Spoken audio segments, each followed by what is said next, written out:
د هیلو وړانګه رادیويي ډرامه د ټولو د کامیابی او خوشحالۍ ملګری.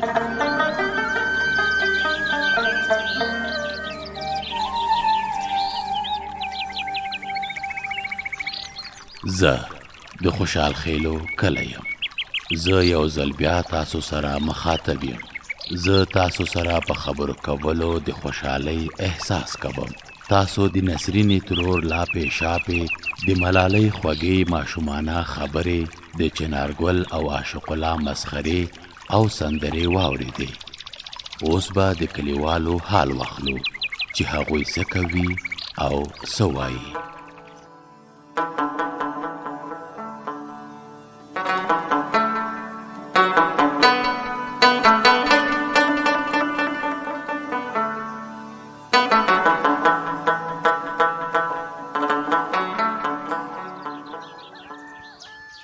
ملالۍ تا چای بس که؟ هو څنګه لالا یو پیاله مې وڅښه نور نه څښم. ملالۍ لورې په دې خلطه کې درسره څه دي؟ پلاره د رخ ټوټې دي. د رخ په ټوټو باندې څه کوې؟ وی نوکۍ ته نه جوړم د کلي جنکو ته یې ښیم چې نوکۍ داسې جوړېږي. ناوکۍ خو به ودوئ هم سندرې به هم ورته وایئ. هو سندرې ورته وایو چمبه ورته وهو. چې داسې ده هله ورشه نو هغه دي ماشومان دې خوا راګوري لکه چې تا ته ناستې دي. ښه ده زه به ورشم. پلاره نام خدای دې وي ملالۍ ډېره تکړه ده. د کلي ماشومان یې داسې ورته خوشحالې دي چې مه کوه پوښتنه. السلام علیکم. وعلیکم سلام. امید بخیر راغلی. خیر اوسې. دلاور خان کاکا مخ وځېږه زه د سنګین تر څنګ کېنم. کېنه مغلته زویه سنګینه زویه چای ورته واچوه. په سترګو دلاور خان کاکا څنګه یاستئ؟ په کلي کې مو خو زړه تنګ شوی نه دی؟ نه امید جانه ولې به مو زړه په تنګ وي؟ خپل کلی مو دی د کلیوالو د کور ودان وي نو موږ سره ډېره مینه او اخلاص کوي. ډېر ښه راته ګوري. پلار مې ښه وایي موږ ټول دعاوې ورته کوو. په کلي کې ایله د ژوند په خوند وپوهېدو. یاره سنګینه په راتګ مو ټول کلیوال خوشحاله دي. زموږ ماشومان لا ډېر درته خوشحاله دي. وایي چې ملالۍ د ماشومان لپاره ډېرې ښې کیسې وایي. ته ښه وایې امیده. ملالۍ اوس هم ماشومانو ته ورغله ویل چې زه د کلي له ماشومانو سره لوبېږم. دلاور خان کاکا که رښتیا راباندې وایي زه بیا سنګین ته ډېر خوشحاله یم. د کلي په ابادۍ کې به له موږ ټولو سره مرسته کوي. که څنګه سنګینه وروره؟ په دواړو سترګو خپل کلی ولس مو دی. د یو چا چې خپل کلي ولس ته خیر او ښېګڼه رسیږي ضروري ده چې ور ورسوي. امید وراره په مهاجرت کې به ما کار کوو او په اولادونو مې سبقونه ویل. د همدې لپاره مې ښه وروزل چې ټول وطن ته خیر او برکت ورسیږي. د هیلو وړانګه د هیلو وړانګه ستاسو د ژوند تمثیلونکې راډیویي ډرامه ده چې د ژوند په خوږو او ترخو کې به در سره ملګرې وي. په سختیو کې به تاسو ته حوصله درکوي او تاسې به تل خوښ ساتي. دغه ډرامه په پرله پسې توګه په ټول هېواد کې خپریږي.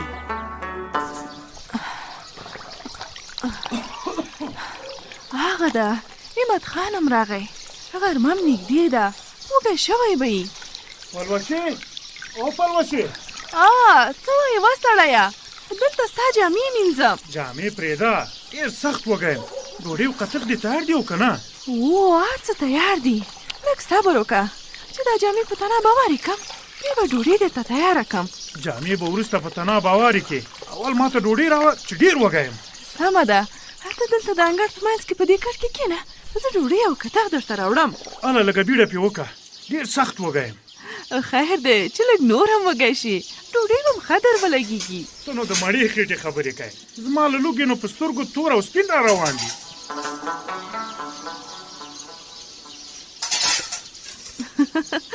ته لکه چې ډېر وږی دا دي ډوډۍ او کتغ مې درته راوړل.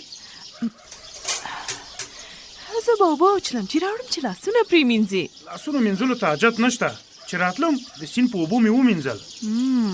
ښه نو چې داسې ده دارو کوئ. وکړې په دې قطق دې څه کړي؟ ولې څه مې پرې کړي دي؟ دا څومره ډېره مالګه دې ور اچولې ده؟ احمد خانه ته م عجیبه سړی په خدای. نو دا خاندې ولې زه درته رښتیا ښکارمه؟ خاندم په دې چې بله ورځ د څه ویل؟ څه مې ویل؟ له ما نه خو هېر دي. هغه بله ورځ د غرمه مهال څه وخوړل؟ دا هم رانه هېر دي. ته ووایه چې څه مې وخوړل. خو در په زړه یې کوه خدایه چې هغه ورځ دې څه وخوړل او بیا دې ما ته څه وویل؟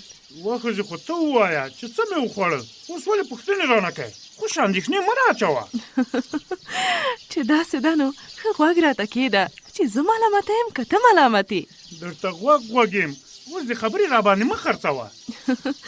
خبرې نه در باندې خرڅوم. هغه ورځ مې کچالو درته پاخه کړي وو. تا ویل چې مالګه کمه ده او په کتغ کې مالګه زیاته اچوه. ما مالګه زیاته واچوله. داسې مې وویل؟ هو خود دې همداسې وویل. ښه چې داسې مې ویلي بیا خو به دا خواړه ښه په خوند وخورمه. خواړه دې دارو شه خو خدای دې د ښو هدایت درته وکړي چې په کور کې جنجال نه کوي. د هیلو وړانګه هغه راډیو ډرامه ده چې د تفریح او خوښۍ ترڅنګ تاسو ته ګټور پیغامونه هم درکوي. دغه راډیو ډرامه په پرله پسې توګه په ټول هېواد کې خپریږي. لاره د ټکټر مو څه ته راوستی دی؟ پلار د جار شه ملالۍ لورې، دا د کور مخې ته د خوسا اوبو ډنډ پې ډکوو. ښه دا خوسا اوبه مې هېڅ نه خوښېږي. ملالۍ دا ځای چې په خاورو ډک کړو چمن به پکې جوړو، چار چاپېره به پکې بوټي کېنوو. بیا خو به موږ هم پکې لوبېږو که نه څنګه لالا؟ هو خود به پکې لوبېږئ. چې داسې ده زه ځم چې په ماشومانو زیری وکړم. زیری ورشه لورې زیری پې وکړه، د کلي ماشومان به هم خوشحاله شي. پلاره ملالۍ په کلي کې ډېره خوشحاله ده، د کلي ماشومان هم ورته خوشحاله دي. سنګینه زویه ته ښه وایې. هغه ورځ د ماشومانو په منځ کې ناسته وه، کیسه یې ورته ویله. ماشومان ورته داسې غوږ وو چې حیران پاتې شي. په زړه کې مې د خدای شکر ادا کړ.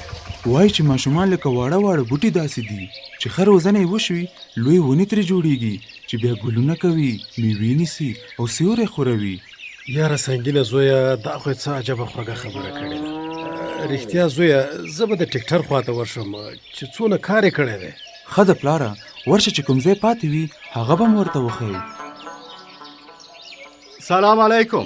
وعلیکم السلام. په خیر راغلی. خیر دې په نصیب شه. وبخه پوښتنه د عیب نه وي. تاسو لکه چې نوي له مهاجرته راستانه شوي یاست. هو زما نوم سنګین دی. ډېر کلونه وروسته خپل کلي ته راغلو. سنګین وروره شکر دی چې په خوشحالۍ سره خپل کلي ولس ته راغلی. زما نوم ډاکټر خالد دی. په کلي کې ډاکټر یم. خدای مکه که کومه مریضي وي نو زه په خدمت کې یم. کور مو ودان ولې نه چې مریضي وي خامخا به درځو. وراره ستړی مه شي. ښاد اوسه کاکا الله دې خوشحاله لره. ډاکټر صاحب خالد او دا هم زما پلارجان دی، نوم یې دلاور دی. ښه نام د خدای دی وي.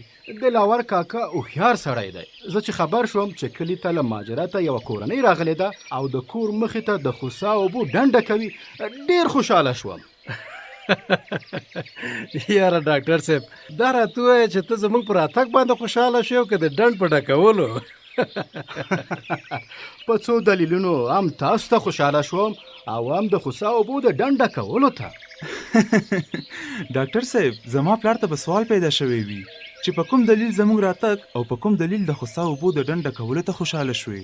د خوشحالۍ وجه مې دا ده چې تاسو خپل کلي ولس ته راغلی او له خپلوانو سره یو ځای شوئ.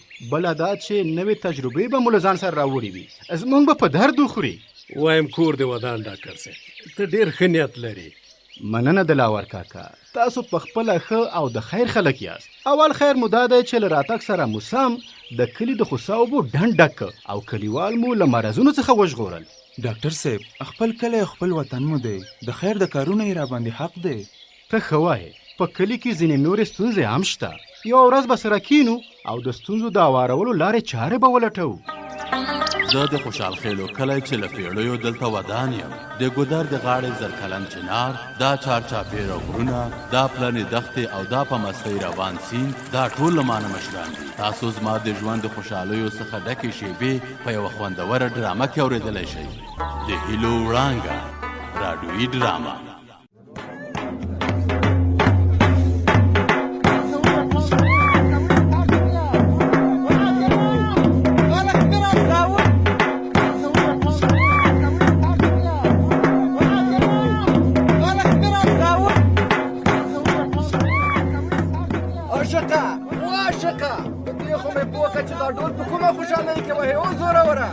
یالې ګله په توده کې به سړه نه راولې اتڼ ورګډ شه او سړي دې وغورځوه زوروره دا خو راته ووایه چې څه خبره ده اشار ده که د چا واده ده او که کومه بله پېښه شوې ده د پېښې خبره به وروسته په خپله واورې اوس یې پوښتنه مه کوه بله دا چې د پېښې ته خبرې خو اوس دې مازغه کار نه کوي او ته مې مازغه را خلاص که چې په خبره مې سر خلاص شي په اتن کې به مې خوند پیدا شي ورځه د اتن میدان ته ورګډ شه چې کله مې ډول په مستۍ راشي لکه وږی زمری وغړمبېږي په خپله به دې مازغه خلاص شي او وخالي اشوک ښه درته وایي دومره پوښتنې څه معنی لیونیه راځه چې په اتڼ ورګډ شو ماته مصیبته ته مې خبره په ډانګ مه وهه چې په یوه خبره دې سر نه وي خلاص هسې بې ډوله ګډېدل څه معنی بې ډوله ولې ګډېږو ډول خو دا د عاشق په اوبو دی که نه چې ګوتې ورخطا کي دا پورې غرونه به په ګډا راولي ښه چې غرونه ورته ګډېږي بیا نو خیالي څه پیشو نه دی خوړلی درځه وای مصیبته مخکې سه دغسې خیالي ګله څڼې دې وغورځو ولونه ولونه لکه باد چې په هوا وي د مرغۍ سیلونه واچوه ماته مصیبته اټن ته راګډېږه چې غم ته ورکولاته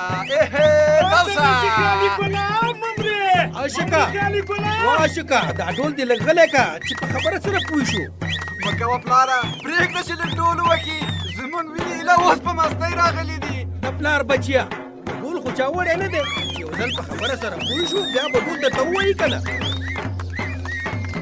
حاجي شیرین خانه زه د ډول په شوق کې تللی وم داسې ګوړې شکرې ورولې وا مې نه اورېدل ما ویل چې خبره څه ده چې ډول ته اړم یې او درګرده ډنګوي اوس به نو خپله خبره وکړم خلکو زما غږ اورئ او اوري خبره دې کوه خبره دا ده چې دا څو ورځې وړاندې له ما نه یو څه ورک شوي دي ډول مې ځکه وهه چې د خپلې ورک اعلان وکړم څه شي ورکه غوا میږه دې ورکه ده او که د سلمانۍ بکس نه غوا میږه نه ده د سلمانۍ بکس هم نه دی و خلکو یو من مینې وریجې رانه ورکې دي نو ته څه وایې چې وریجې به چا وړي وي که پیریانو دیوانه وړي وي او که بنیادمانو دا نن اعلان ورته کوم چې زما وریجې دې راوړي که نه نو که نه نو څه به وشي که نه نو دا به وشي چې له هرې وریجې به یو لړم او یو نری مار جوړېږي د وریجې غله ته به ټک ورکړي او بله خبره یې کومه بله خبره دا چې غل به راته معلوم شي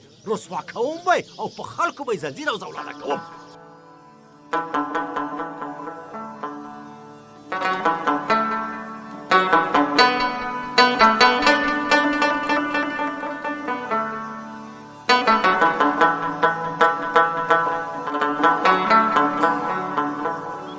نن به زه تاسو له خپل یو اوسیدونکي سره معرفي کړم دی داسې یو شخصیت دی چې خلک ترې ډېرې هیلې او امیدونه لري جالبه دا ده چې نوم یې هم امید دی امید وایي که مې مخې ته راځي شیبې اغزنې ژوند کومه نه کښېنمه لاس تر زنې که ګرداب وي که څپې وي راته برندې پرې ورځمه ارادې مې لمبوزنې